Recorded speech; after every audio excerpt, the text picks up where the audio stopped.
Còn chắc cái trong cái đêm mấy này một trong cái đêm mấy cũng sau lần cái đêm cũng sẵn còn sau ba đêm cái gì ba đêm cái gì đúng không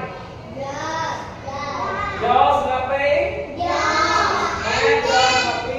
do tận trăm một trong cái đêm mấy không biết anh những ai sẵn đấy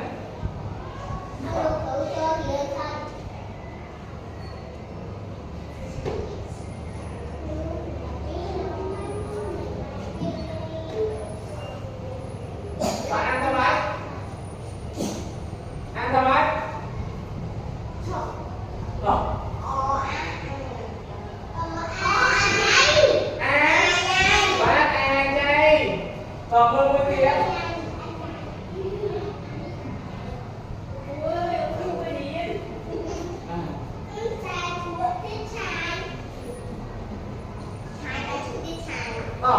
anh đi ăn thằng ấy ăn thằng ấy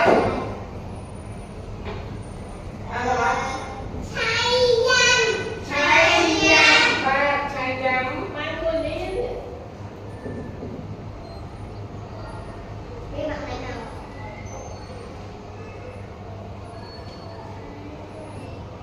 một tiết ba rồi mua nó sau khi biết kìa nó mà nó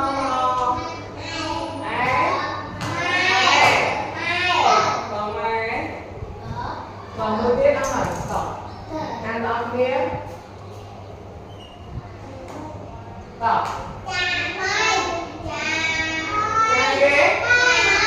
ba chàng quầy mà ai có tiền thì đưa vào mình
sebelum kawasan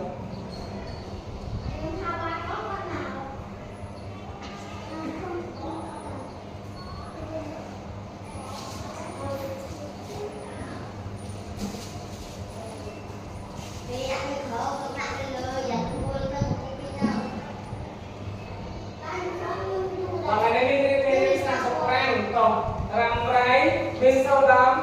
rò to penuh sau rò tăng cơ tăng nghĩa rò và bên đây con ai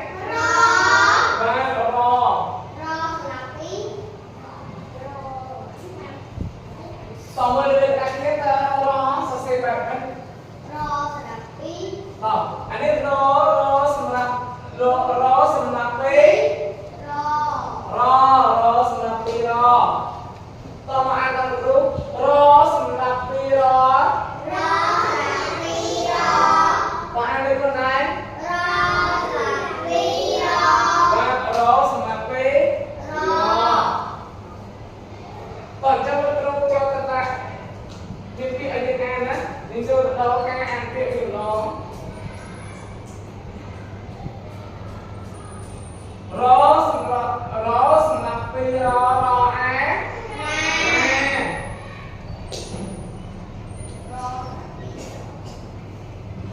rò xong là tí rò ấy tỏ trang ăn được con này với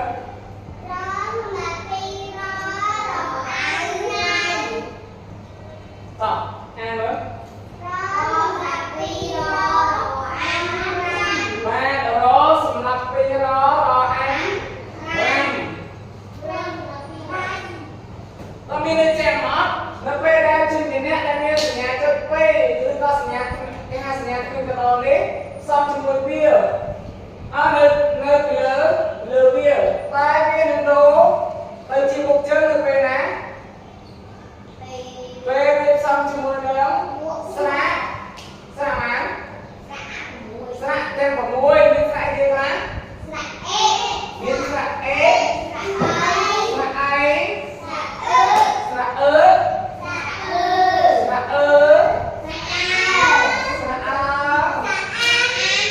sạ em của môi đấy ba nên về đây trên chỉ nghe cho mai này đại bên sẽ nhé mình cần nói về lời đấy lúc xong chỉ môi nó sạ sạ ế sạ ấy sạ cần của môi sạ đấy biết đâu tôi chia một chân sẽ nhé mình cần nói về một chân quên tầm quên được ngay tầm mưa sân á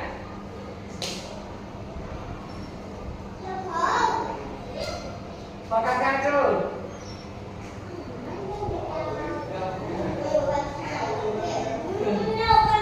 anh ấy nó sắp đi ra ấy lúc lúc xem chân cái này đó ta lúc xem chân cái này đó thì nha ta càng càng lên luôn nè cái mà là gì sao này nè ta lúc xem chân cái này đó bây giờ nó sắp đi ra ấy đấy cái này đó còn trời tê nó ra như mình bị cho ăn trong cái ngôn trắng ngôn kia nó có cái chia một trường xe đó snap đi ra ấy là đi quay anh đi cái lời này là nó snap đi ra ấy đây trên đường nó đang mong buồn bạn mong buồn chạy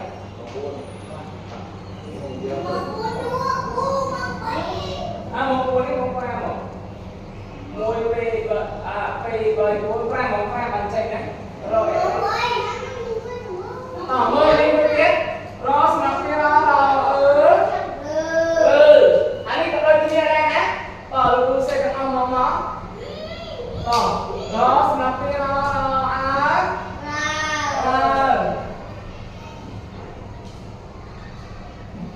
còn đến việc nghĩa đó là vì nó ăn ram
តារាងទី1និងតារាងទី2ណាតើអ្នកអត់មានចាំអានលើផ្នែកទៀត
Rô sao kia rô hay hay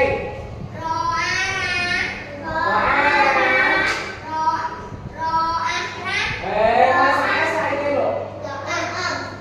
ờ rô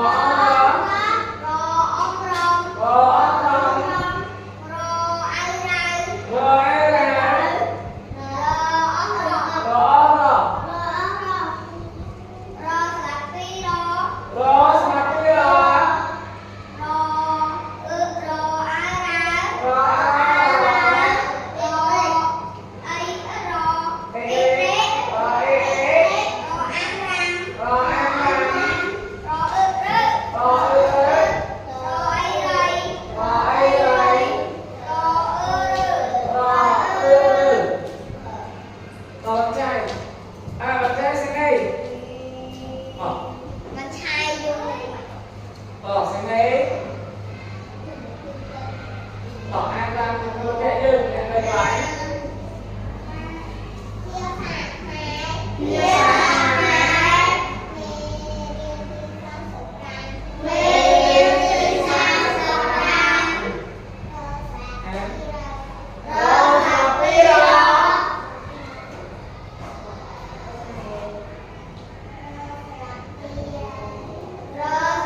bảy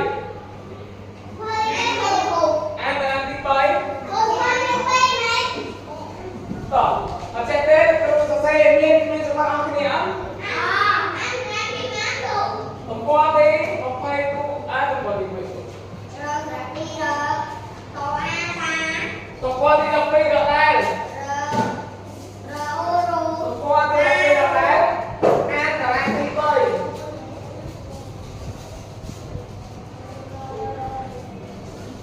và này anh nên qua rồi thì qua đấy cho cái anh được tiền đi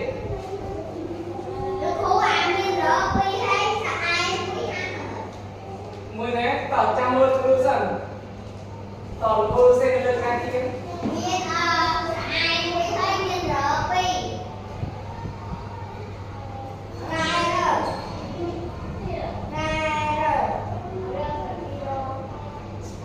Rose mặt kia đó đi mẹ Rose mặt kia đó đi mẹ ra rồi ra rồi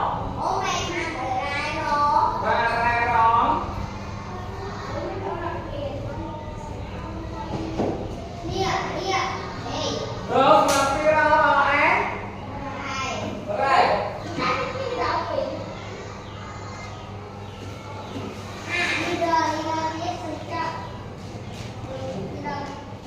anh biết nhảy ghế đi nhảy ghế bên trong á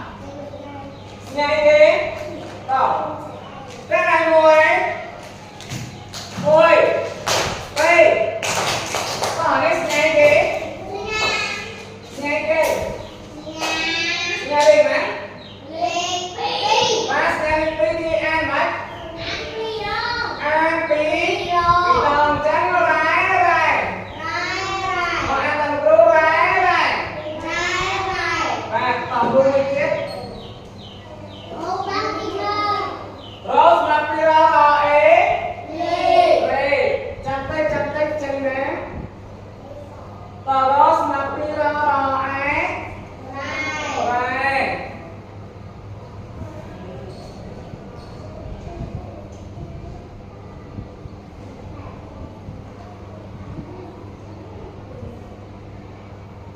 tao Rose mặt đi đó rồi ấy này rắm này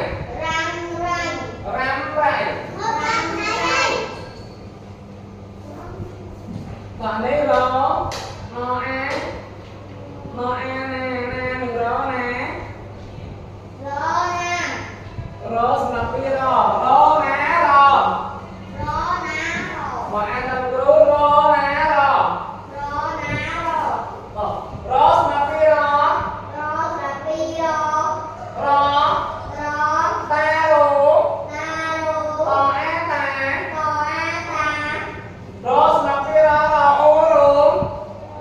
ăn quay xuống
chữ rằng này đó được rồi nên ai là ba người tiếng ai là cùng ai trong này như bị rằng này để rằng này đi mò được chơi được không bạn đó giấy nhóm chữ bé rằng này đó ai có sao các bạn ai có bạn đó tại đó dòng xe tiết một nhóm người có bốn nhóm đó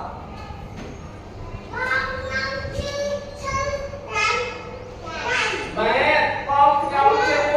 làm đây đó mẹ nhau chứ làm đây không biết làm đây nó nói là gì thì sao mày cứ đi kiểu hả đó làm đây mà chắc lúc nó mình bạn hơi chơi ngàn mà mơ hết chẳng mà mơ nó không bạn nó mình làm biết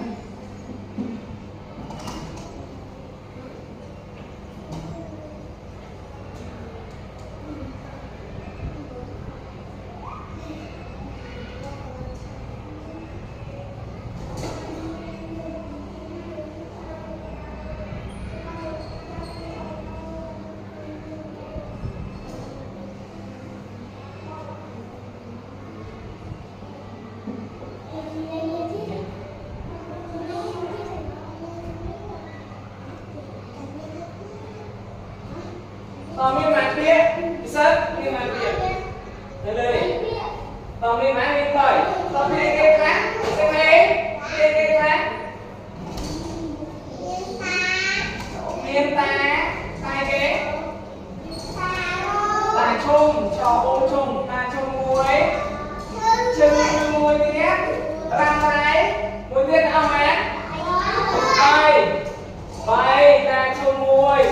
Trồng lên chung lượng chắc ta trồng muối chứ muối là vài mươi kết cả bầy mà ai làm được đâu ta trồng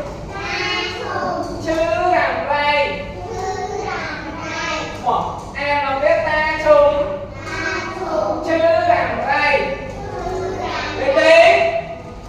án cho con rồi tao ăn đây con ai nữa ai ghé xong nào biết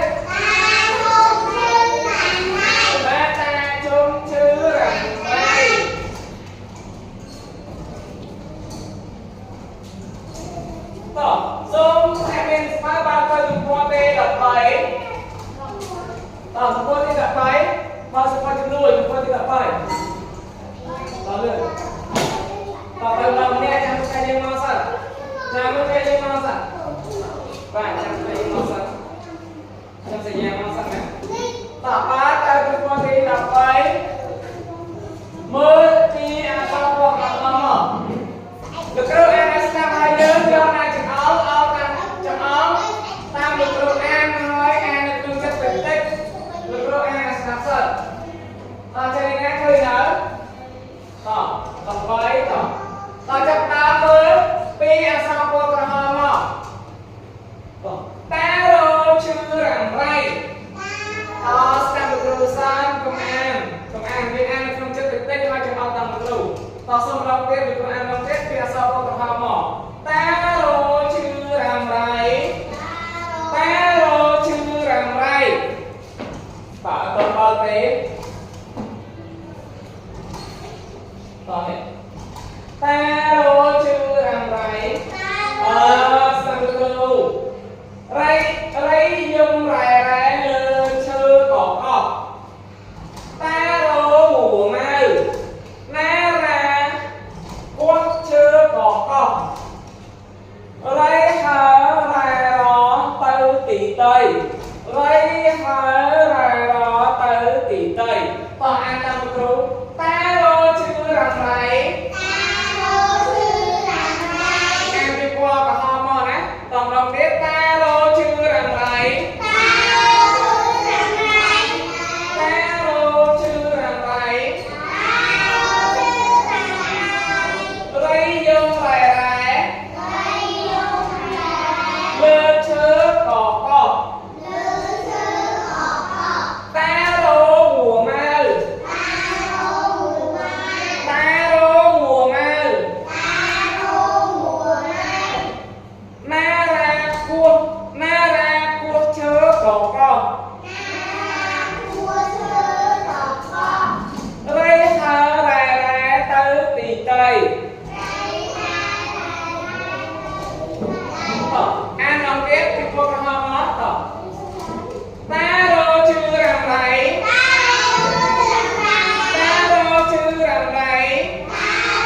Tôi nói với sự đồ xua nhớ và chắc nói tỏ này nè ta này nè chưa rằng này ta ghé ta đâu chưa rằng này tỏ sự đi phê ta đây cơ quay đưa đầm đầm ta đây sắp đây cơ quay đưa đầm con dùng lưu máy dùng lưu máy dùng lưu đây dùng lưu là đây lưu chứa có tao sắp dùng mới biết hai cái bay bên kia ta đâu đủ này hai đây nó xa đây dùng mẹ con tao xuống nó đi cuốn ta con có đưa đây dùng ra được thế nó khai nè đây nó khai nè thì chờ đây dùng khai nè nó lúc anh cái đi nó không đây khai nè nó khai nè đây dùng ba về dùng và ta về dùng toàn chân vô khai chữ trên cái khai chữ trên cái sẽ đến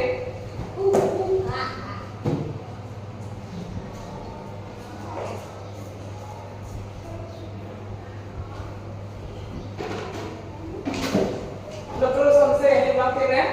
bincang ni, mungkin ya. Apa ini? Mungkin cuma apa?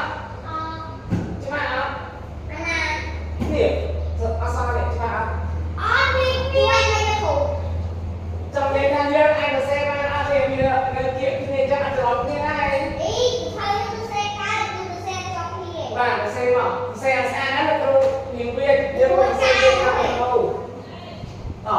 Xe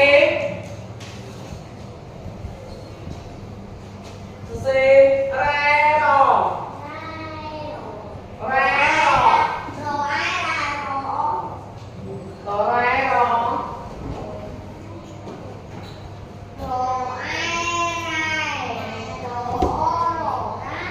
bạn có xe nó ra đó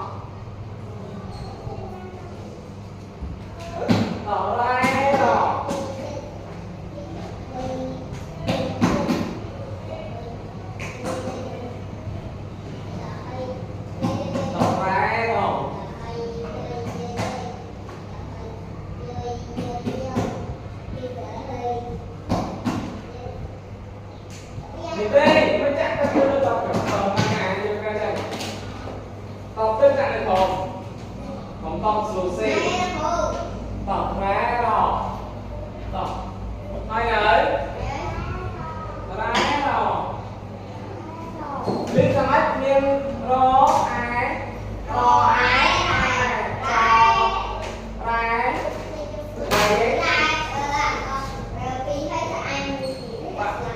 và rò lực ná lực ná bị sân lương ra rò mỏng ra rò con trai ra rò hay đấy ra rò con khác nghe hai kia ăn chua như vậy chơi xây dựng để trai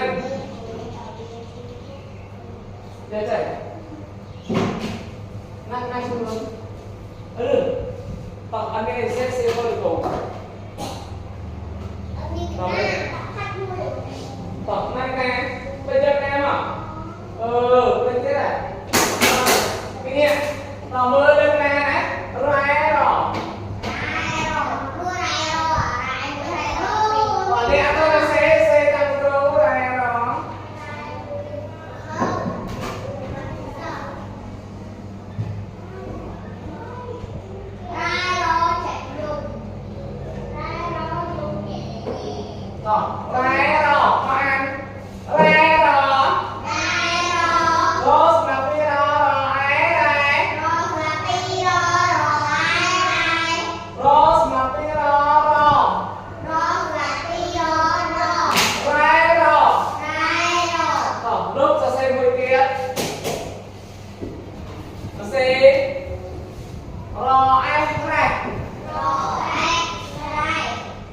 xế rồi anh này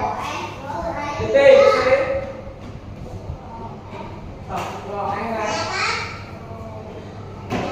rồi anh này đi chạy kì mưa lư mấy một câu từ phương anh xe rồi anh này bạn đã sẵn lập bí như trên rồi anh này anh đi rồi anh này giờ sẵn lập bí đó và rồi anh này bạn rồi lại gì bạn tặng chậm cho rồi anh ra chân nè C bạn tặng được lơ không tỏ gì này tỏ là sinh nghiêm tỏ rồi anh ho lên nè lên nè lần tỏ bị sớt nè mà rồi anh này sinh đi rồi anh này tao bắt chảy hay nấy rồi anh đây cái sang thôi của con lên phương chất và xây mà lên cần mấy rồi anh này nó sẽ cô sẽ hả tổng mưa lên lên cái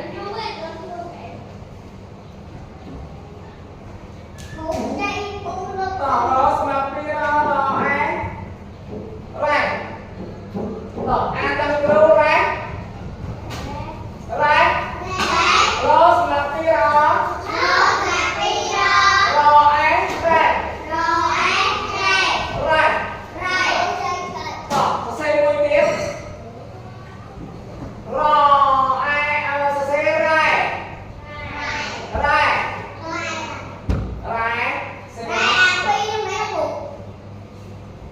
tôi đang nghe lư theo máy cái này ra pin nè đó xe máy cái này nó snap như nó rồi cái mà rồi này xe máu cái này nó snap như nó sẽ anh ấy sẽ về cái xe máy và tỏ thật gặp trong này thôi rai cái tì men xin nhà ăn phi đo rai tì rồi xin nhà phi đó chứ ăn phi đo mình có ăn tầm đòn thì chắc đặt tầm đòn thì ăn phải đặt xin nhà được phi này đấy